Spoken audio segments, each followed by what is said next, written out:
Ha ha ha, so we are talking about one of the guys that I think, depending on who you ask, is either a worthwhile trade target topic or is absolutely somebody we should not be talking about trades, because why would they want to trade him? Why would he ever want to get traded? Why would he ever conceive the ability to play for another hockey team? We're heading over to Calgary and going over some of the latest in regards to Nazem Kadri and which trade destinations could potentially be acquiring his services. Now, just in case you needed the scoop, just in case you needed the details as to why folks are, I'd say, generally conflicted on the status and the trade likelihood of Nazem Kadri, he's 34 years old, 6 feet, 192, signed on till the end of 2029, making $7 million a pop. This contract was handed out in free agency by Calgary, and we all kinda knew that it was going to be a big one. It was going on for a while, 7x7, 49 total $1 million here for Naz. And for the most part, you can say that he kinda earned it. I mean, he was way over a point per game in 21-22 with Colorado. He was a point per game when they ended up winning the Stanley Cup. He was over a point per game 2 years prior in 2020.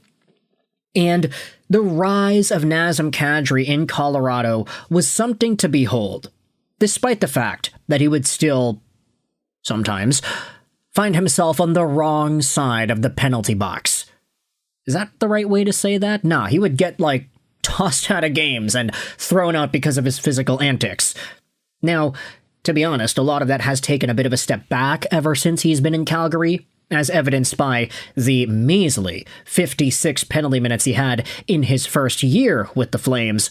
But following a 75 and 67 point campaign, plus 35 goals this most recent season, Nazem Kadri, on what a lot of folks would call a mid-Calgary Flames team, is like a Bugatti in a backyard of some hillbilly. He's 34 years old, so he's not getting any younger, and he is a very good player at the moment. So, when you think about his contract and the fact that there is protection over here, he's got a full no-move clause after all, you might have to start wondering, where is it that Nazem Kadri ends this contract playing for? That no move turns into a modified no trade clause in 2026-2027 with a 13-team no trade list.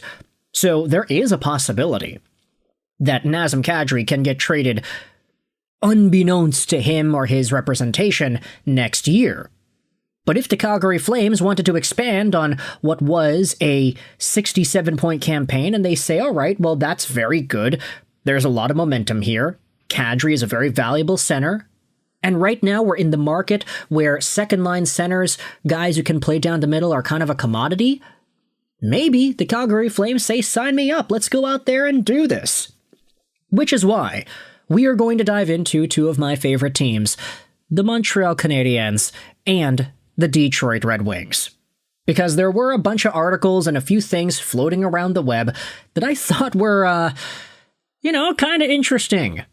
We already spoke about the idea of Nazem Kadri getting traded over to Toronto. That was a video from a while ago. Where in the world was it that we talked about that? But Kadri and Toronto was very interesting because he specifically called out the idea and he responded to all of those trade rumors, saying essentially, yeah, you can go out there and talk about me getting traded. That's fine. That video was 2 weeks ago. And nothing has really changed since he is still a Calgary Flame.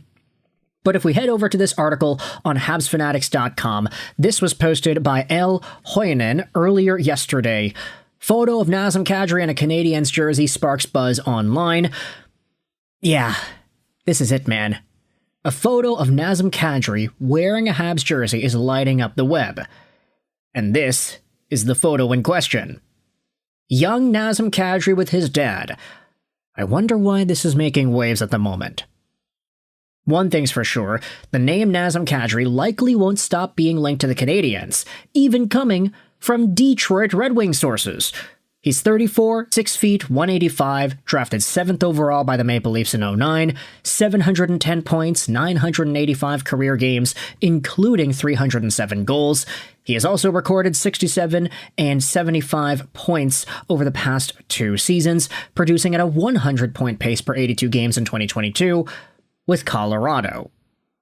Now, there's a little piece here that says that even Red Wing sources are talking about Montreal, and that's actually true.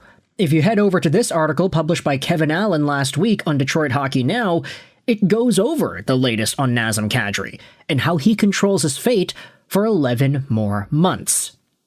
The Nazem Kadri no-movement clause means he controls his destiny for the next year.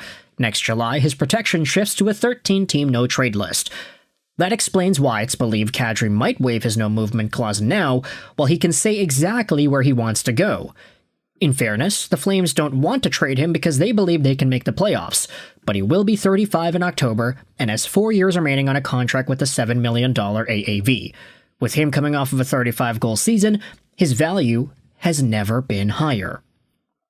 By all accounts, Calgary, which missed the 25 Stanley Cup Playoffs by barely a whisper, wants to be competitive again next year, and Kadri would certainly help with that, Dixon writes. On the other hand, if the Flames can acquire players in a younger demographic who have the potential to help for the next decade, you can see how moving Kadri might make sense for GM Craig Conroy. Sportsnet's Ryan Dixon offered 5 possible destinations for Kadri that might work if he's willing to leave the Flames. Not surprisingly, Detroit is not on that list. Now, here's the thing about Detroit. I, for one, was kind of thinking if Nazem Kadri is a center candidate that's available and there are teams that want centers, like the Red Wings, for example, we know they need one of these. My mind automatically shifted to the link. And I was like, firstly, it would be so interesting to have a Kasper, Kadri, and Kane line. Something about the way that clicks just feels so interesting. But also, if Nazem Kadri were to somehow find himself back alongside of JVR, James Van freaking Riemsdyk, getting that Toronto connection back up in there, that would be so funny. The article here says that, yeah, Detroit's not on the list. Kadri doesn't want to go to Detroit. But I was like, you know what? That's so interesting if it did happen. Imagine JVR and Kadri. All you just got to do is bring back Tyler Bozak and get Phil Kessel to come on, and you have a really interesting, likable team in Detroit. Heck, bring Dion Phaneuf back in there too. Why don't ya? But the possibilities that were written about by Ryan Dixon were Montreal, New Jersey, Carolina, Colorado, and Toronto. Kadri grew up a Canadiens fan, and he previously played for Toronto and Colorado. His blend of talent and snarl could make him the missing piece in New Jersey, and the Hurricanes are clearly a team on the rise. So, that's a nice little tidbit of information, I guess. Going out there and acknowledging whether or not Kadri, a guy who has cheered for Montreal for most of his childhood, would be potentially interested in waving to come to the Habs. He'd be a lot better than Kirby Dach or Alex Newhook, I'd say. But even though Nazem Kadri and Montreal has been a hot topic of conversation as of late, it has also been discussed that apparently the Canadiens just don't really see it. They might not have themselves any interest in bringing Kadri onto their team in their own perspective, which I get it. If they want to stay younger, they want to keep in that demographic, it makes sense why Kadri wouldn't be on their radar. But if this guy is interested in coming to Montreal, I do question whether or not it's worth it for Kent Hughes to take a look. So with all that in mind, let me know your thoughts in the comment section below. How do you feel about Nazem Kadri, his potential trade scenario here, and whether or not you think the Habs are a good fit? The Red Wings are apparently not listed here as a potential option, but if they were interested too, I wouldn't be surprised. Thoughts in the comment section below. I hope you enjoyed this video. And bye.